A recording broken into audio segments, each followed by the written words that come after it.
This week on the Organized Life podcast. Internal chaos can manifest itself externally and vice versa. If your space is completely chaotic, it's really hard for your brain to focus. I know that I'm looking around, my desk is a mess right now as we're getting ready to pack and move. And that creates so much background stress. Mm-hmm. And at the end of the day, burnout is a drain on personal energy. And so things like that, like a disorganized space, a disorganized schedule, like those cause more background stress, I think, especially for us as women, than we really realize.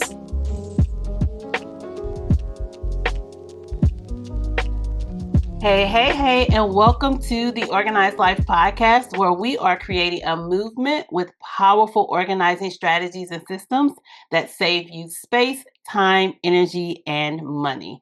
I am your host, TakillaRene, the life organizing strategist, professional organizer, and the owner of Xtreme Audacity Organized Solutions.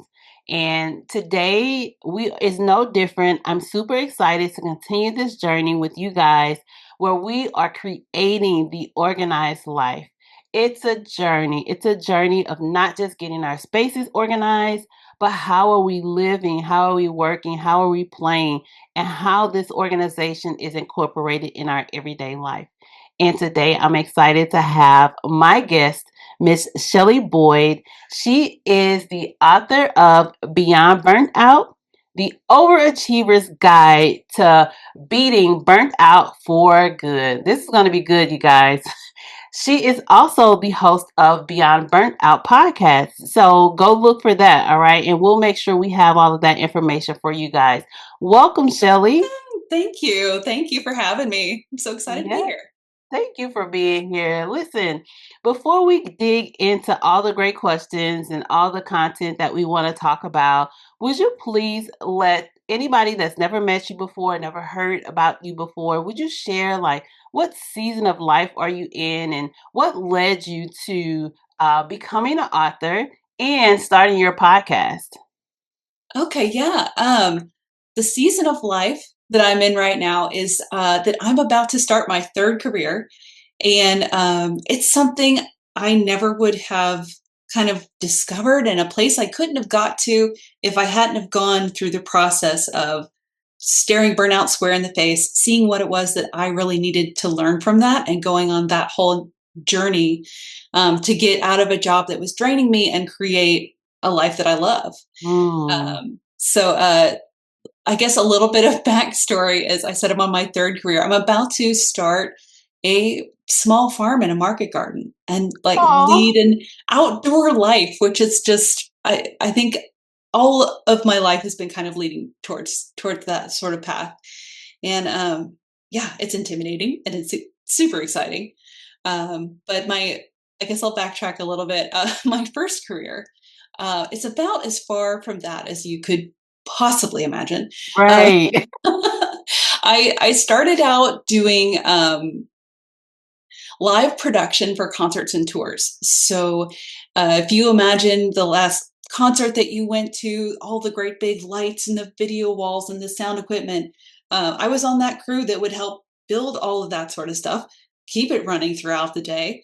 And then every night after the show, when you guys are headed home, we're packing that up, putting it on the trucks, and driving away, getting a little bit of sleep on the bus to do it again the next day. Mm-hmm. It was exhilarating. It was exhausting. But most of all, it was all consuming.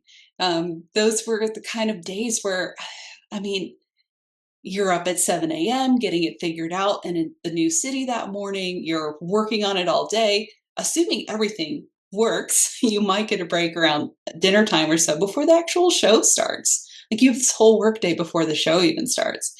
And I know that for some people that can be really energizing, and the roar of the crowd, and it just kind of the cool factor of that job can be really energizing as well. Yeah, but you were young, right? Because I was young, I was in my 20s. This was my first Yeah. job that I did for, so from early 20s to early 30s, um, which in all honesty was probably 5 or 6 years too long. but, Right. um, but yeah, and that was kind of really where burnout was really starting to creep up in my life. I mean, I remember by my like kind of late 20s or so, I'd just gotten married and we had to like schedule our wedding around the tour schedule. Like everything revolved around the tour. Your whole entire life revolved around the tour. And there would be nights when like my husband's name is John. I would call him from the road just crying, like, and I didn't even necessarily know how to articulate what was wrong. And I Right. think in hindsight is I was really dedicated and really good at a job that wasn't fulfilling anymore. Yeah. That didn't like line up with who I was. And I just didn't quite, like I said, I couldn't articulate that. I didn't quite have that figured out yet. That took me Mhm. longer than it should have. But yeah, that was the first one. And then the second career um, was I ended up finally transitioning off the road, finally getting off the tour bus and starting a business with my husband, John. And that's still going to continue, even though we're going to be starting this farm venture as well. We run a video company called Shells and the Bear. Shells, he's the bear. Aw, I know. cute. Isn't that cute? And we started out doing like music content. That was what we knew. That was the world that we came from, and it slowly morphed. Like I'm giving away my age now because this has also been about 10 years that we've been running this company. You're But just it's as just adding up, adding up. I know. Hopefully, no one's doing the math. That's right. But so we've been running this for a little over 10 years now too, and it slowly morphed from doing video world into doing commercial for uh, outdoor related companies, for ag companies specifically.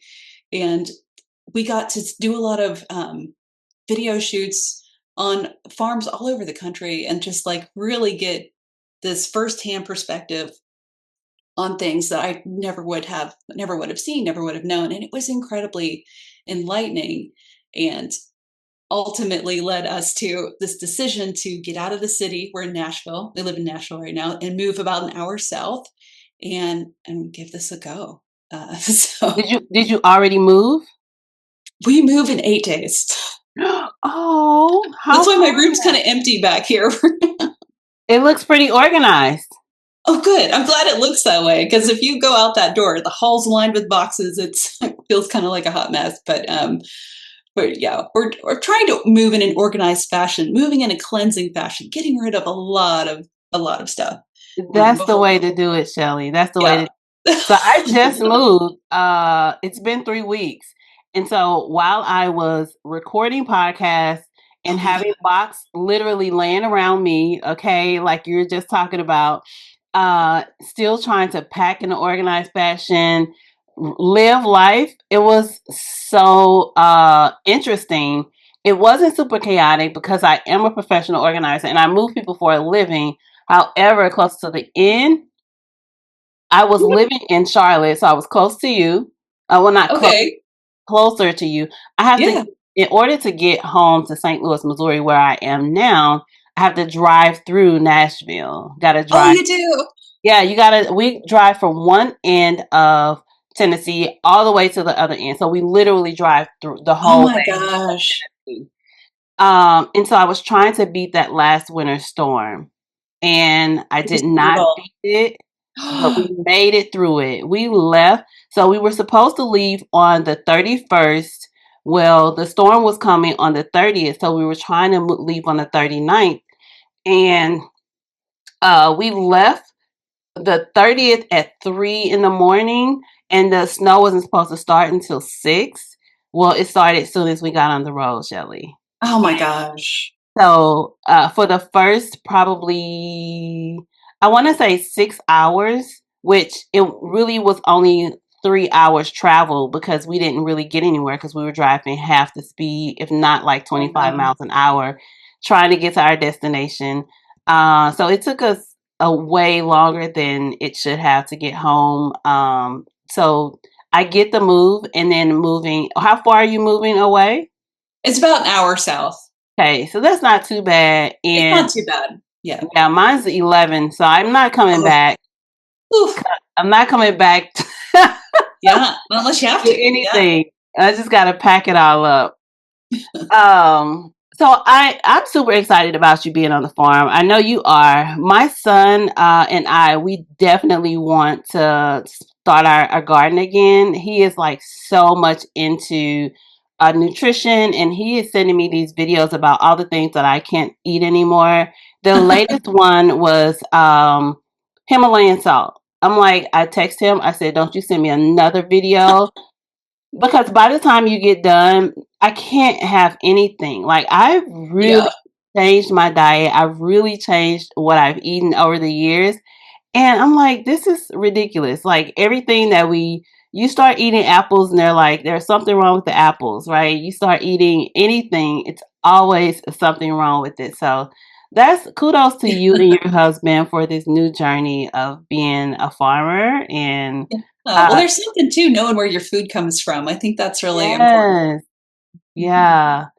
So, Shelley, you work with high achievers who look successful on the outside, but are running on empty. And so I kind of have the same ideal client. How does burnt out first begin to show up in someone's life even before they recognize it? Yeah, that's a good question. I think there's two ways it kind of shows up before you know what's going on. The first, and the one that gets ignored the most, is insights from people around you, from the people that you love, that might be brave enough to come up to you and say, "Hey, are you okay? Like something's off about you. You don't seem like yourself lately." Mm, And those are really easy to ignore, right? Because like you can just kind of brush it off. Oh, it's just this busy week, busy day, busy month, like whatever it is, and kind of sweep it under the rug. Um, but those are important to pay attention to. A lot of times, the people we love see stuff long before we do that we can't even yeah, see. Another kind of early symptom that's easy to ignore is this kind of feeling of just disillusionment. Like it's hard to care about the stuff that you used to really care about the yeah. stuff that you spend a lot of your time doing, and you find Mhm. yourself getting like uh, kind of sarcastic about it, maybe a little cynical about it, maybe like cracking jokes, like mean-hearted about your boss or your coworkers or something like that. Like you're just not invested in it anymore, and yeah, that disconnect is usually a pretty big red flag that we tend to miss. Yeah, because if you like brush it off, it doesn't exist, Right? Yeah, right? yeah, and we're overachievers. Like we're used to taking on more than the average bear. Like we're more used to taking on more than we can chew sometimes, and just figure it out along the way. Um, but Yeah, and you talked about looking at like listening to your community and the people around you. Sometimes we take those for granted. They're like, oh, exactly, that's just mom. Oh, that's my husband is just he's just not, yeah. whatever the case may be. So how do we combat that? Um, that's a good question. How do we combat that? Is open up the conversation rather than just brush it off. Try to open it up a little bit. What is it that you think that's not working? And Mm, um, even like do some journaling about it. And one of the action tips, I wasn't going to get to this yet, but I think it fits here. One of the there you action go. tips that I would give people if you're trying to figure out like what it is that's that people are seeing that I'm not seeing, what it is that's like this the source of this disconnect that I'm feeling that I can't quite put my finger on. Um, I would do an exercise called the morning pages. Now, this is a tip that I took from The Artist's Way. I forget the name of the author, but she's wonderful. Uh, Hmm. and it is not journaling in the classic sense, it is a brain dump. It is just getting it on the page. Try to fill up a good 2 or 3 full notebook pages, and Hmm. just pure stream of consciousness. Don't filter this. This is not for anyone else to read. It's not even really for you to read later. This is just to, like, get it out of your brain, and you will be amazed at, like, what winds up getting revealed when you give yourself this room to run, when you give yourself this space. It can help identify obstacles that you didn't even necessarily realize that were there. It can just help unload that background anxiety that Yeah, we overachievers always carry, um, yeah. and just get it out of your head and onto the page. It can be incredibly healing. Um, so much so that my husband and I both do this. He actually does it more often than I do. And we can both tell if the other person has not done the morning pages today Ah, because we're more irritable. Like ah, the shores is the the fuse is shorter. yep. Uh, Emotions are just closer to the surface, if that makes sense. Yep. Um, yeah, it's one of the most incredibly helpful tools that I would I'm gonna suggest. have to try that. I'm gonna try that. I do journal, Yeah, but I don't think I do it in that specific way. So I'm gonna have to yeah, try that. just unfiltered. And John, because he does them every day religiously, and he will like fill up a notebook in no time, and then will burn the notebook just on the bonfire or the fire pit that we have out back, and just Wow. symbolically release all that Yeah. anxiety that he was dumping into there, all the negative thoughts, the intrusive thoughts, and just physically let it go. Um, Now that I think about it, on my coaching, the group coaching calls the organization that I'm a part of, one of the things that we do is we like at the beginning of the call, she asks us various questions about how things are going, how our life is going, how business is going, and all these things where we can actually dump. And she'll give us 5 minutes to just write. She's like, "Don't think about it, just write." And yeah, so that's very similar to that. I don't do it as often, but that's a great idea. Yeah, brain dumping it really is helpful.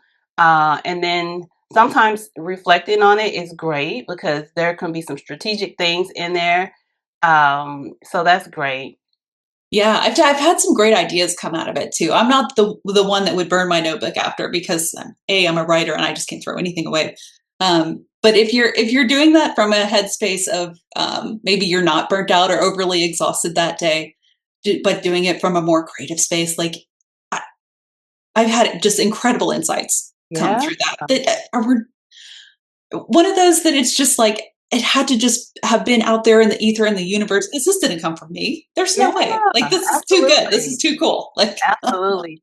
yeah, I get my best creativity from when I'm on the road. I call them road revelations.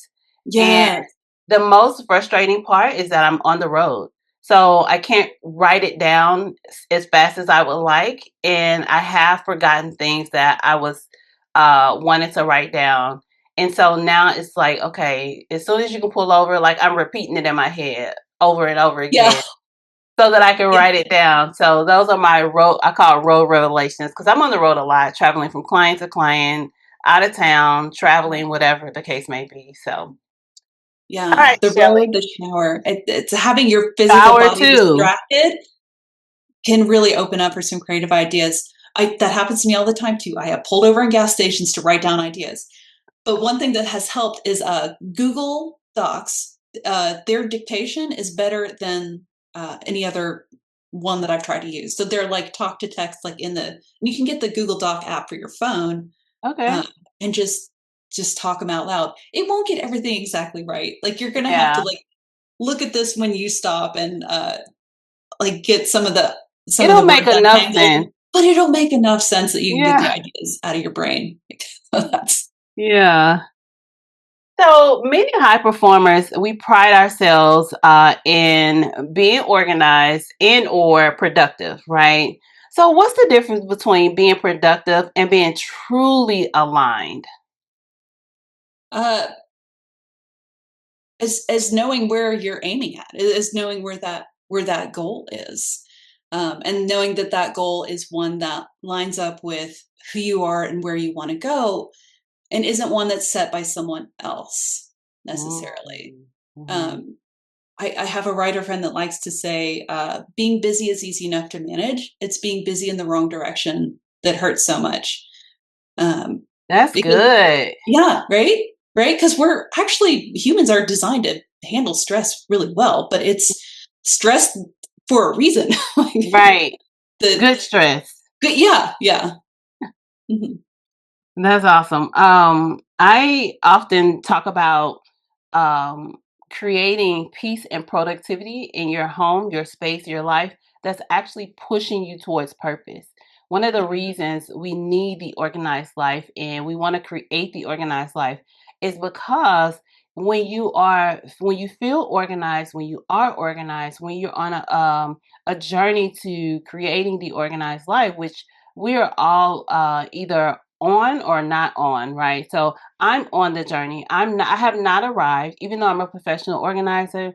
I have not arrived. I'm constantly moving. My life is changing. My children are getting older. Things are happening. So it's a journey. And so when you're on that journey, you got to do things and create spaces, time in your calendar that's actually pushing you towards purpose, pushing you Mhm. towards alignment. So I love how you say that. We got to be pushing ourselves. We're in a place where we feel aligned. Yeah, yeah, you wanna have that North Star of where it is that you're dreaming of, and keep in mind that that can change, and that's okay. Like, giving Right. yourself permission to pivot and to change, rather than being locked into what it is that you wanted to be 5 years ago, what it is that you think that you should be doing, that everyone else thinks that you should be doing. Those are Mhm. really easy to get trapped in, and, like, if you're organizing your life around that, it's not gonna feel very meaningful at the end of the day. Yeah, that's true. So, in your experience, how does a disorganized internal life, our thoughts, emotionals, and maybe even our priorities, how do they contribute to burnout and like the external clutter that we see, right? Yeah. I mean, I think the internal chaos can manifest itself externally and vice versa. If your space is completely chaotic, it's really hard for your brain to focus. I know that I'm looking around, my desk is a mess right now as we're getting ready to pack and move. And that creates so much background stress. Mm-hmm. Um, and at the end of the day, burnout is a drain on personal energy. And so things like that, like a disorganized space, a disorganized schedule, like those cause more background stress, I think, especially for us as women, than we really realize. So yeah, just being kind of more intentional about our environment and how we schedule our time um, can help burnout in ways that we may not even have realized. So, Yeah. So I talk about how our physical space is often a reflection on what's going on yeah. inside of us. And like you just said, vice versa. When you really want to know what's happening inside of you, just look around your space, right? Because it is Yeah. really going to show you. Shelley, with your expertise, tell us exactly what burnout is. How can we define that? How can we look for it? Yeah, I think the simplest way to define burnout is that it's a disconnect. It's a disconnect between where you are and where you want to go. It's a disconnect Mm, between who you are as a person and what you're doing. Because again, like a stressful job is one thing, but if it's a stressful job that no longer resonates with who you are, um, that's just exponentially more draining. Because when you think about it, like when you have a new project or goal, you have this shiny new thing. Um, it's really easy to put a lot of energy toward that, right? Like you yeah, stay up late at night, maybe like Pinteresting different ideas for it, absolutely. and, right? Like when you're excited about something because it aligns, like energy can feel kind of endless. And I think that burnout is when you don't have that alignment, when you're disconnected. Yeah, because it's more than just stress and exhaustion. In my Mhm. opinion, those are the symptoms there, but the cause is that disconnect at the end of the day. Yeah. Yeah. So you're changing your whole entire Yeah, life, we right? are. Yeah. So you're making a dramatic shift from the Yeah. entertainment world and all those Yeah. things to a family farm, which is Yeah. like Hmm. so funny. What did that transition? What is that transition? Because you're still going through it. Yeah. We're still going through You're it. still going through it. What is that transition teaching you about creating the organized life, a life that's structured and stability instead of just like survival? It is teaching me to ask for help when I need it. Because if Mm. there's one thing that I am learning about this lifestyle that I'm trying to live, it's that no one does it alone. And I think that there's this idea that we have in our kind of collective heads of the farmer alone on the field and the tractor, and like that's just so far from reality. That it's been engaging, and it's been a challenge to start to reach out. And like as an overachiever, asking for help feels so weird and Ah, so like, yes. but I learned so many incredible things and have met just the most amazing people through this journey, and I'm sure I'll continue to do so. Yeah, if you're looking at a new path, get yourself a mentor or three. Oh, I thought you was gonna say get a farm. Well, that too. Yeah, I recommend that too. Well, ask me that again next year. Actually, How excited is your husband about this farm? we're both so excited. Yeah, Uh, he's really stoked about it. Yeah. yeah, that's so awesome. Mm. Shelley, when you think about the organized life, tell me what comes to mind. What comes to mind with the organized life? Mental peace. I Mm, think that's what we're searching for when we're trying to get organized, right? Is we're yeah, looking for peace. yeah, that's good. Mhm. So, for a minute, we're just going to flip the mic and I'm going to Okay. give you the opportunity to ask me whatever question that you would like. As me being a professional organizer and the life organizing strategist, is there any question that you have or would like to ask me? Yeah. What energizes you the most about the organized life? Um, for myself, it's just being prepared, knowing that I am kind of ahead of the game, right? I'm not scrambling. I'm not having decision fatigue. And I know, like yesterday, I was fully preparing for today, like making sure I have my questions for my guests, making sure I'm prepared for the podcast. So today, I had two podcasts that I was recording for people to be on my platform, and then I'm on two podcasts today. So making sure I'm fully prepared for that. Um, and then even going to into the next day. So that is a part of creating the organized life. Like my physical space, that's easy breezy for me because I've been doing that for so long. For me, the challenge is time management, energy management, saying yes to the right things and saying no to the things that aren't benefiting my life. Now, when it comes to my clients, what really energizes me about helping them to create the organized life is when I get the phone call or the text, or even when I'm in their presence and they're just like so mind blown about what's happened, what's transpired, how they just have so much peace and like they just don't understand how we were able to do it so fast, and they're just in love with their new space or in love with the lifestyle that we're creating. That brings me so much joy. And that's why I continue to do it. Listen, Shelley, I was doing this for free for so long, didn't know that people were getting paid to do it. And I did the research and I was like, there's no way. There's no way that people are like, I've been going to my relatives' houses and organizing them for like since I don't even know. Like, I was young when I started, like super young in my teens. Okay. And in my 30s, I'm like, no, there's no, like, my mind was blown.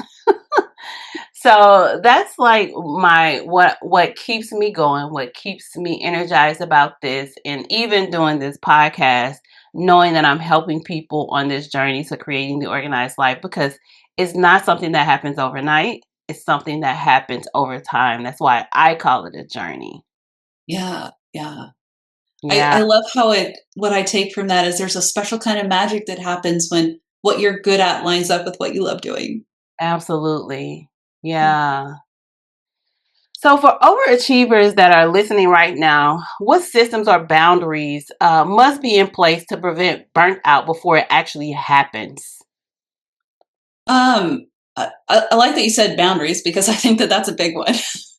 It's Yes, yeah, it's learn and like you mentioned before when you were talking too, is learning what to say yes to and what to say no to. I definitely learned that through the course of running our video company. There are clients that will drain you, and there are clients that are much more easy to work with.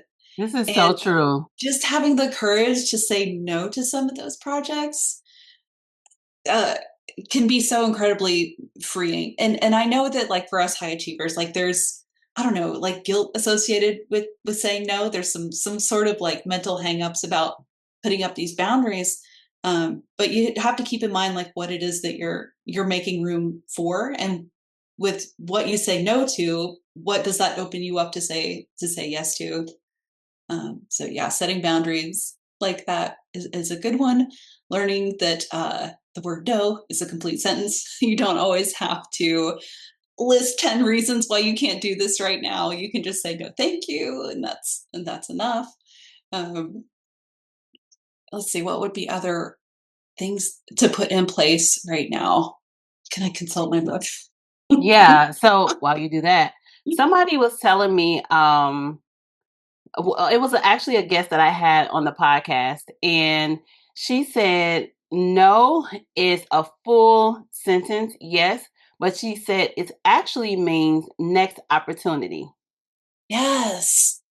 Next Next, please. opportunity. Next opportunity to get somebody else to do it. Next Yeah. opportunity for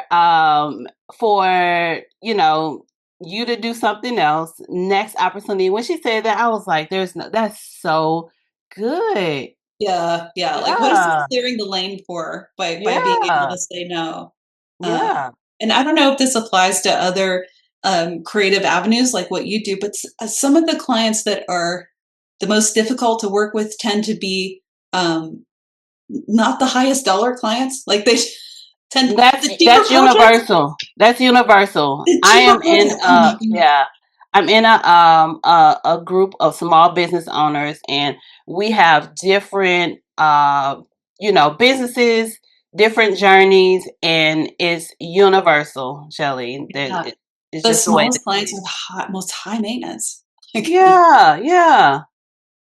and so it's okay to limit those. Very much. Yeah. Yes.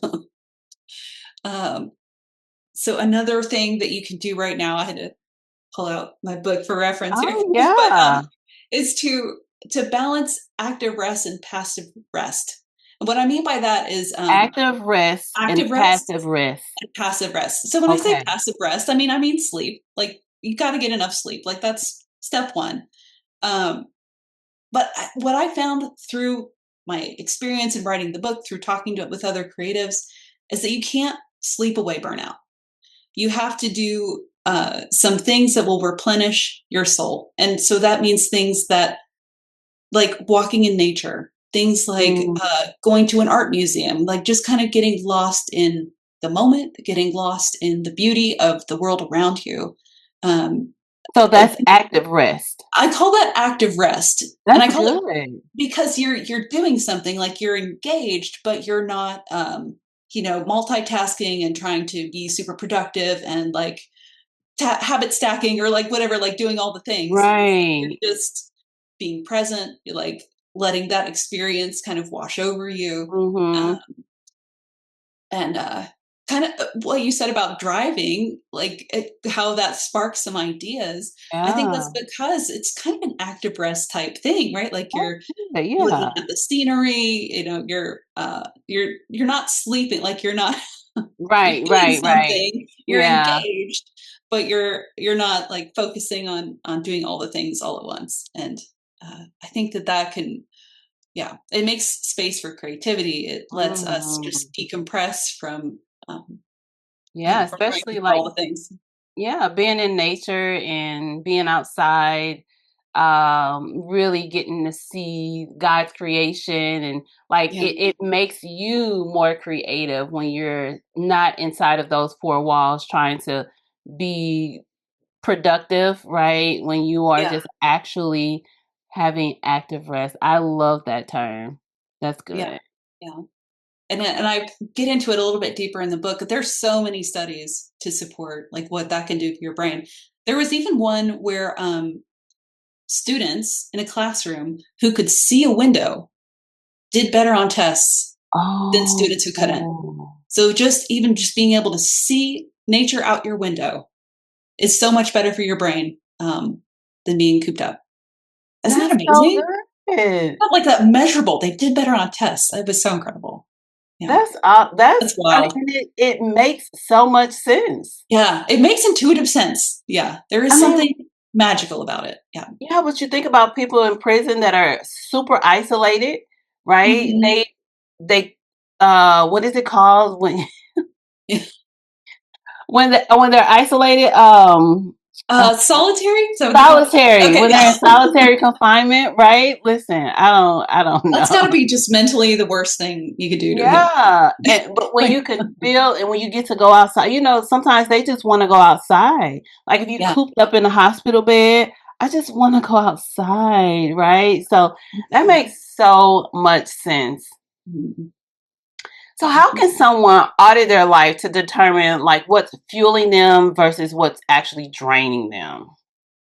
Yeah, I think that's another place uh, where the journaling can really help with that, and just kind of starting to let your brain dump out all the things that Yeah. you feel like are holding you back, Mhm. um, and giving yourself room to explore that.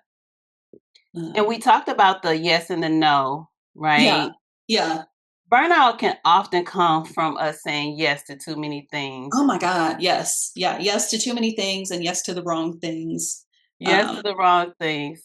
What yeah, does like a organized yes look like for our health and for just being aligned in alignment in our life, like we were talking about early? an organized yes would look like something that energizes you, something that like that immediate gut check, like you're excited about. Hmm. Um, that's what I think that it would be. Yeah, I in general, I would say it's you got to listen to your gut more, Yeah. which is something that like I understand much more now in this season of my life than I did in my 20s and 30s. But like, Yeah. your gut knows what's up. It's not just you're hungry, Yeah, right? it's not just about being. It's not You just know, about lunch. when we're in our 20s, that gut is just all about feeding our stomach, not our soul and our purpose. Yeah, yeah. It's about trying to figure out who you are, and you got to try on a lot of things that don't fit to figure out who you are. I think. Yeah. Yeah. It's okay to let those things go. Mhm. Mhm. So for our listeners who feel stuck, maybe even exhausted, but is afraid of slowing down, what kind of mindset shift needs to happen before our external change can actually flow? The kind of mindset shift that would need to happen are is what you're doing really serving you? I mean, I think the Right. most trapped I have ever felt was being really good at something I didn't love doing. Um, Ah, mhm, mhm, that's um, good. yeah, so it's kind of examining why you're doing what you're doing. Mhm. Because if you're really feeling burnt out, that is your gut telling you that something in your life needs to change. Something in your life isn't working. It may not be the job, maybe it's a relationship or something like that, but something isn't working. And so it's Mm, time to check in and try to try to identify what it is that's not aligning. yeah. So, in your book, Shelley, what would be like maybe your favorite excerpt or maybe one of your biggest tips or whatever, like your biggest highlight for you that you would like to share with the Organized Life listeners? Sure. Yeah. Um, I think that it would be basically the thesis for the book, which is that burnout's not a crisis of energy, it's a crisis of meaning.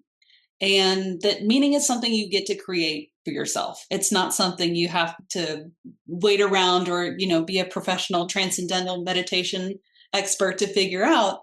It's something you can do and something you can create.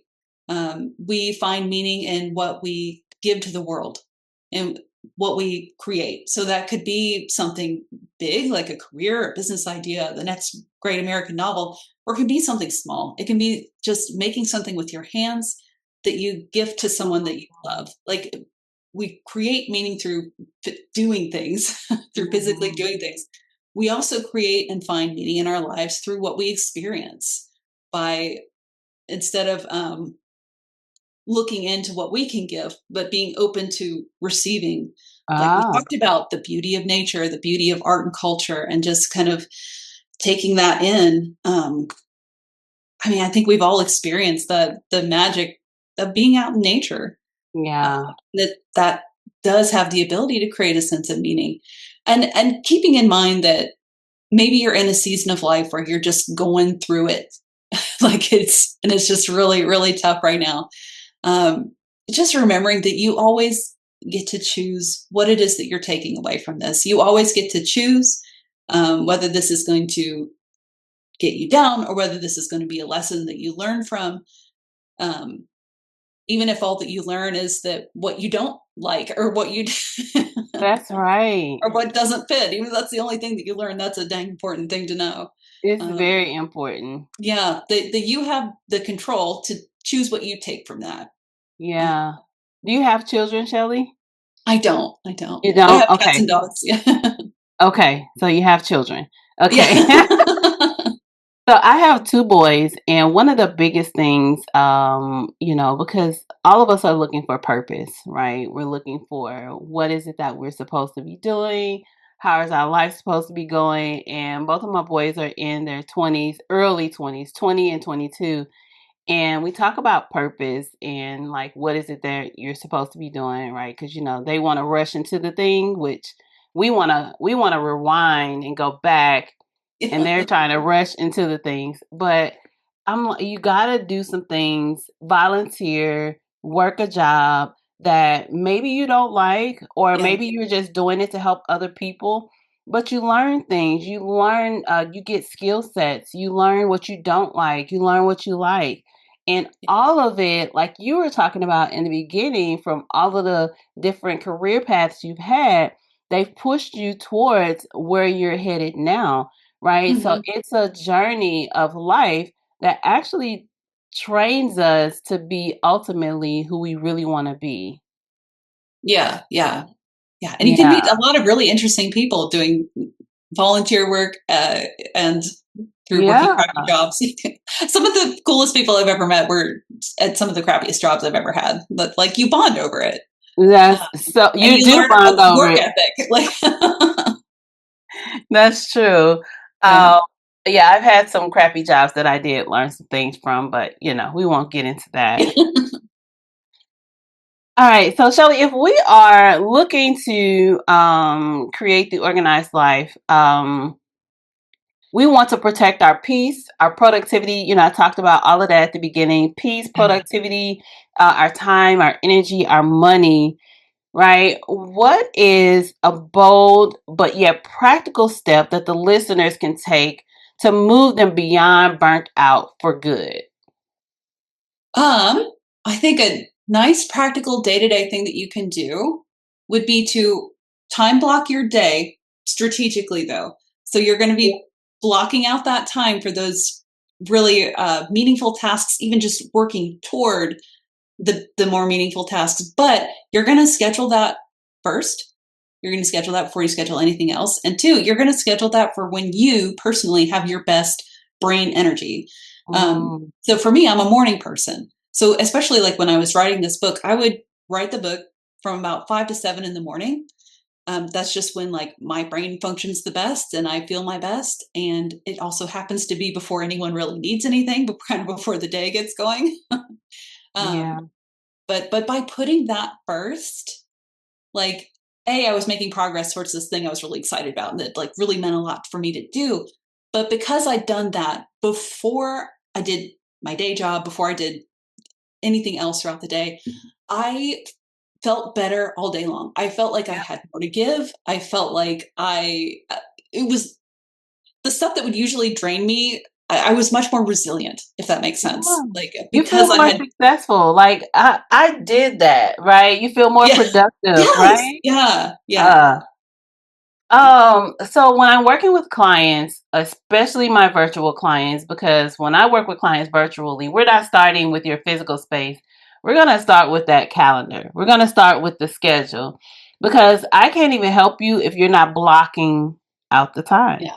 Yeah. Right? If you're not putting it on your calendar, if you're not scheduling time to meet with me, those are your calendar and your schedule is so important to creating the organized life. So I definitely 100% agree. It's like one of my top tips. You gotta get that calendar together. You gotta get your schedule together. You gotta say no to the wrong things. You gotta say yes to the right things, and then put the right things on your calendar. There's such a big mental shift that comes with being proactive instead of reactive. And that goes Yes. along with what you were saying about the schedule. Yeah. Yeah. Well, Shelley, do you have any final words for the Organized Life listeners? And then outside of that, please tell everybody where they can get your book, and I'll make sure I have that information in the show notes and where they can follow you and learn more about your work. Sure. I guess my last bit of advice would be you can do this. You've got this. You're not alone. And if you're looking to find the book, beatburnoutforgood.com is the website to go to. There are links to buy the book on there, but there's also a bunch of freebies to give away, blog articles that you can read, and a mailing list if you should feel like that occasionally puts out insights and discount codes. So go check me out at beatburnoutforgood.com. I'm also on Facebook. I believe it's Beyond Burnout HQ, and Beyond Burnout Podcast on Instagram. Nice. Awesome. Well, listen, thank you, Shelley, so much for being here. I thoroughly enjoyed our conversation. It was very Me fun. too. Thank you. Yeah. I had a lot of fun. Yeah. So, you guys, if you want to connect with Shelley, you got all the information. We'll definitely have it inside the show notes in the description, depending on where you're looking at this at. If you want to be a guest here on the Organized Life podcast, or you have a question about organizing, send us an email at info@extremeaudacity.com, and we'll get that information from you and get you into rotation. And with that being said, once again, thank you so much, Shelley, for being here. And until next time, ciao. Ciao. Thank you.